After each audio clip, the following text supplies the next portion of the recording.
நீங்க 48 hours weekly work பண்ற எம்ப்ளாயியா? இன்ஃபோசிஸ் நாராயணமூர்த்தி சொன்ன மாதிரி 70 ஹவர்ஸ் ஒர்க் பண்ற எம்ப்ளாயியா? எஸ்.என். சுப்பிரமணி சொன்ன மாதிரி 90 ஹவர்ஸ் ஒர்க் பண்ற எம்ப்ளாயியா? அவர் இன்னொன்னு சொன்னாரு, நீங்க சண்டேவும் ஒர்க் பண்ற எம்ப்ளாயியா? அப்படிங்கிறதையும் எனக்கு சொல்லுங்க. இந்த 2 சேர்மன்ஸும் ரொம்ப ஈஸியா ஒரு ஸ்டேட்மெண்ட்ட விட்டுட்டு போயிட்டாங்க. அதுக்காக அவங்கள நெட்ல எல்லாரும் போட்டு வருன்னு வறுத்து எடுத்துட்டு இருக்காங்க. ஆனா அவங்கள வறுத்தெடுக்கிறத காட்டிலும் அவங்க முன் வச்ச அந்த கருத்தியல தான் நம்ம எதிர்கொள்ள வேண்டியது இருக்கு. இது எந்த மாதிரியான கருத்தியல்? எதன் அடிப்படையில இருந்து வருது? எஸ்.என். சுப்பிரமணிய அவர்கள் கம்பெனி மீட்டிங்ல இருக்கும்போது ஒரு எம்ப்ளாயி அவர்ட்ட கொஸ்டின் கேட்கிறாரு. வொர்க் லைஃப் பேலன்ஸ பத்தி நீங்க என்ன நினைக்கிறீங்க அப்படின்னு. இன்னைக்கு இந்த 2024 அப்படிங்கிறது இந்த எரா எல்லா விதமான டிரான்சிஷனையும் பார்த்து, முன்னேற்றங்களையும் பார்த்து, இன்னைக்கு பீப்பிள் எக்ஸ்பீரியன்ஸ் மனிதர்களுக்கு ஒரு வேலை செய்யற இடத்துல அவங்களுடைய வாழ்க்கைக்கும், வேலைக்கும் உண்டான அந்த பேலன்ஸ் இருக்கணும் அப்படிங்கிறத வொர்க் லைஃப் பேலன்ஸ்ன்னு விரும்புது. இந்த கால சூழ்நிலையில அவர் என்ன ஸ்டேட்மெண்ட் சொல்றாரு அப்படின்னா, நான் உங்களெல்லாம் ஞாயிற்றுக்கிழமையும் ஒர்க் பண்ணணும்னு நினைப்பேன். வாரத்துக்கு 90 மணி நேரம் நீங்க வேலை பார்க்கணும்னு எனக்கு ஆசையா இருக்கு அப்படிங்கிறாரு. இது எவ்வளவு ஒரு பிற்போக்குத்தனமான ஸ்டேட்மெண்ட். இதுக்கு அவர் ஒரு அழகான ரீசனிங்கும் குடுக்குறாரு. என்ன ரீசனிங் சொல்றாரு அப்படின்னா, இந்தியா முன்னேறணும்னா ஒவ்வொரு இளைஞரும் 90 மணி நேரம் வாரத்துல வேலை பார்க்கணும். அப்பதான் இந்தியா முன்னேறும் அப்படின்னு சொல்றாரு. அப்ப மற்ற முன்னேறிய நாடுகள்லாம் இந்த மாதிரி தான் வேலை பார்த்திருக்காங்களா?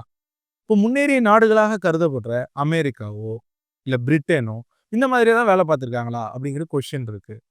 World 2nd biggest economy China.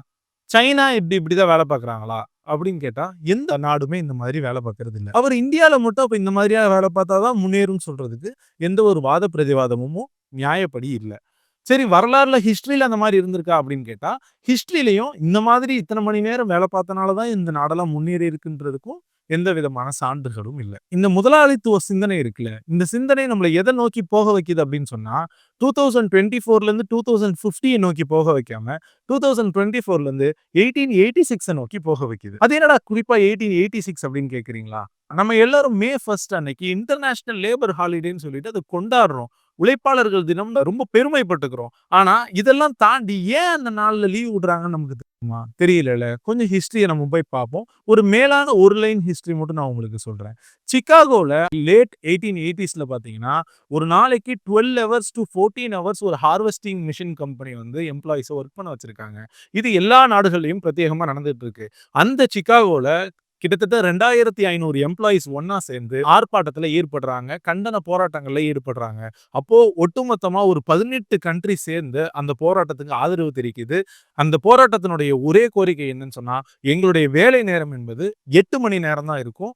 8 மணி நேரத்துக்கு மேல நாங்க எந்த வேலையும் பார்க்க மாட்டோம் அப்படிங்கிறது தான். இது மூலமா ஒரு தனி மனிதனுடைய வாழ்வு பாதிக்கப்படாமல் இருக்க வேண்டும் அப்படிங்கிறது தான் அந்த போராட்டத்தினுடைய நோக்கம். 90 மணி நேரம் வேலை பாருங்க, 70 மணி நேரம் வேலை பாருங்கன்னு இவங்கள மாதிரியான முதலாளிகள் சொல்வதன் மூலமாக மீண்டும் நம்மளை 1880ஸ்க்கு கொண்டு போறாங்கன்னு நான் சொன்னது இதுதான். அடுத்த ஸ்டேட்மெண்ட்ல அவர் என்ன சொல்றாரு அப்படின்னா, இப்படி வேலை பார்த்தா தான்ப்பா இந்தியா முன்னேறும். நான் எனக்காப்பா சொன்னேன்? இந்தியா மேல உள்ள ஒரு அக்கறையில சொன்னேன் அப்படிங்கிறாரு. ஆனா இந்தியா முன்னேறதுக்கு எது சாத்தியக்கூறு அப்படின்னு நினைக்கிறீங்க? கடந்த 10 வருஷமா இந்தியாவுல வேலை வாய்ப்பின்மை ரொம்ப அதிகமாயிட்டே இருக்கு. கிட்டத்தட்ட 146 கோடி மக்கள் இருக்காங்க. அதுல 93 கோடி மக்கள் வேலை பார்க்கக்கூடிய அந்த வயதுல உட்பட்டவங்களா இருக்காங்க. இந்த 93 கோடி பேர்ல 2024 டேட்டா படி, இது அரசாங்கம் கொடுத்த டேட்டா தான். இந்த டேட்டா படி கிட்டத்தட்ட 7,23,00,000 பேர் இந்தியாவுல வேலை இல்லாம இருக்கிறாங்க. அப்ப இந்த வேலை வாய்ப்பின்மை இவர் போக்கணும்னா, ஆல்ரெடி இவர் கம்பெனில வேலை பார்க்குற ஒரு எம்ப்ளாயிய 90 மணி நேரம் வேலை பாருன்னு சொல்றதுக்கு பதிலு, இந்திய தொழிற்சாலை சட்டம் 1948 சட்டம் என்ன சொல்லுது அப்படின்னா, ஒரு எம்ப்ளாயி ஒரு கம்பெனில 8 மணி நேரம் பிளஸ் 1 மணி நேரம் அவருக்கு பிரேக் அப்படிங்கிறத சேர்த்து 9 மணி நேரம் ஒரு நாளைக்கு வேலை பார்க்கணும் அப்படின்னு சொல்லுது. அப்போ வேலை நேரம்ங்கிறது ஒரு வாரத்துக்கு 6 நாள் 8 மணி நேரம் 48 மணி நேரம்னு அந்த சட்டம் சொல்லுது. அந்த சட்டத்தின்படி இவர் ஒருத்தருக்கு இல்ல, இவர் எதிர்பார்க்கிற 90 மணி நேரத்தை அச்சீவ் பண்ண இவர் 2 பேருக்கு வேலை கொடுக்க முடியும். அப்போ சராசரியா எல்&டில ஒரு 5,00,000 பேர் வேலை பார்க்குறாங்கன்னு வச்சுக்கலாம். On roll, off roll, contract, third party என்ன வேணா வச்சுக்க. ஒரு 5,00,000 பேர் வேலை பார்க்குறாங்கன்னு வச்சுக்கலாம். அப்ப இவர் சொல்றக்கூடிய 90 மணி நேர வேலை அப்படிங்கிறது இன்னொரு 5,00,000 பேருக்கு வேலையை உருவாக்கி தான் கொடுக்க போகுது. ஆனா இவர் இந்த 5,00,000 பேரையே இன்னும் 2 ஆள் செய்யற வேலையை பாருன்னு சொல்லும்போது, இதுக்கு பேரு தான் முதலாளித்துவ சிந்தனை. நான் சண்டே கூட வேலை பார்க்குறேன்ப்பா, நீ ஏன்பா வேலை பார்க்க மாட்ட அப்படின்னு கேட்கிறாரு. அவர் வேலை செய்யக்கூடிய அந்த கம்பெனில ஒரு அவரேஜ் எம்ப்ளாயியோட சேலரி 5 lakhs பெர் ஆனம்னு சொல்றாங்க.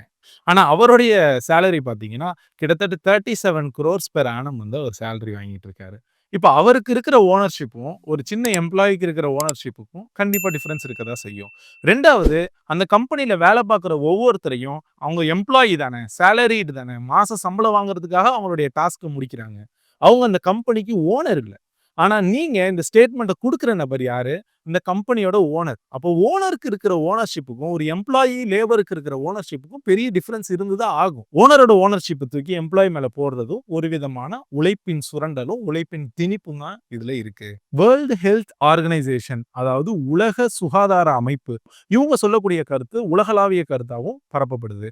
இந்த வேர்ல்ட் ஹெல்த் ஆர்கனைசேஷன் ஒரு டேட்டா சொல்றாங்க. என்ன அப்படின்னா, எந்த ஒரு மனிதன் தன்னுடைய வேலையிலே 8 மணி நேரத்துக்கு மேலாக ஒரு நாளைக்கு வேலை பார்க்குறான் அப்படின்னு சொன்னா, குறிப்பா சொல்றாங்க, மனிதன் 10லிருந்து 14 மணி நேரம் ஒரு மனிதன் ஒரு நாள்ல வேலை பார்க்குறான்னு சொன்னா, அவனுக்கு 1.3 டைம்ஸ் ஹார்ட் அட்டாக் வரக்கூடிய பாசிபிலிட்டீஸ் அதிகமா இருக்கு. கடந்த கால நிகழ்வுகள வச்சு சொல்றோம். அப்படிங்கிறத அவங்க வெளிப்படுத்துறாங்க. அப்ப இந்த மாதிரியான வொர்க் ஹவர்ஸ இன்கிரீஸ் பண்ணணும் அப்படிங்கிற இந்த ஸ்டேட்மெண்ட் கண்டிப்பா மனிதர்களுடைய ஆயுட்காலத்த ரொம்ப கம்மியாக்க தான் பாக்குது. கடைசியா இந்த ஒரு அவர் சொன்ன ஸ்டேட்மெண்ட்டோட நான் முடிச்சுக்கலாம் அப்படின்னு நான் நினைக்கிறேன். வார இறுதியில நீங்க ஒய்ஃபையே எவ்வளோ நேரம் தான்ப்பா பார்த்துக்கிட்டு இருப்பீங்க? அப்படின்னு ரொம்ப ஜோவியலா ஃபன்னா கேட்டு முடிச்சுட்டாரு. அது அவருக்கு உட்பட்டது. குடும்பம் அப்படிங்கிறது மென்டல் பீஸ் குடுக்கறதுக்கான ஒரு பிளேஸா தான் நம்ம பார்க்கிறோம். அதனால முதலாளித்துவ சிந்தனைகள்ல இருந்து யார் யாரெல்லாம் பேசுறாங்களோ, அவர்களுக்கு இது ஒரு பாடமாக இருக்கணும் அப்படிங்கிறதையும் நம்ம விரும்புறோம். இந்த மாதிரியான நெறைய வீடியோஸ் நீங்க பார்க்கணும் அப்படின்னு ஆசைப்பட்டீங்கன்னா, முபீன் ஸ்பீக்ஸ் சேனல சப்ஸ்கிரைப் பண்ணுங்க. கண்டிப்பா மத்தவங்களுக்கும் ஷேர் பண்ணுங்க.